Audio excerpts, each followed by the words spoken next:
Yeah, masculine energy means it is, well, so there's a few things. One, masculinity can be used to define the energy, right? That's your question, define the energy.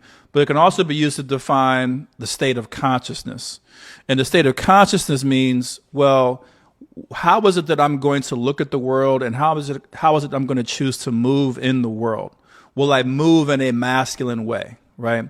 So the energy of masculinity, it defines, something that initiates in life, that confronts, that reduces and divides and segregates things into their individual parts, that acts upon, that destroys. So anything where you're seeing aggressive, outward, overt action, right? Aggressive, intentional, overt action can be defined as masculine. So, if somebody walks up to somebody else and slaps them across the face, that was an expression of masculine energy, right? Or if somebody said, hey, I want to confront this person because they called me a name, that's an expression of masculine energy. It's like, hey, I'm going to go deal with this. I don't care who's around. I don't care what the rules are, whatever. I'm going to go confront this. That's what pure masculine energy is. One thing I want to say to your listeners is I'm defining the energy.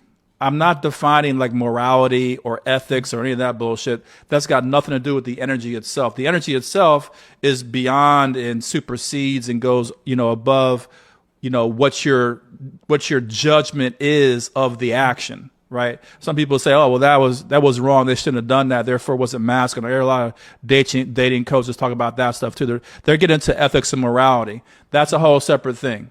Right? Like when women complain about men, they say, well, he's not masculine because he didn't do this and that, or he lied or whatever. Like that, whatever. You see what I'm saying? That's not what we're talking about. Masculine describes how you're actually functioning in the world. Same thing with feminine. It describes how you're functioning in the world, how your movements are, how you tend to address the problems and confrontations you have in front of you.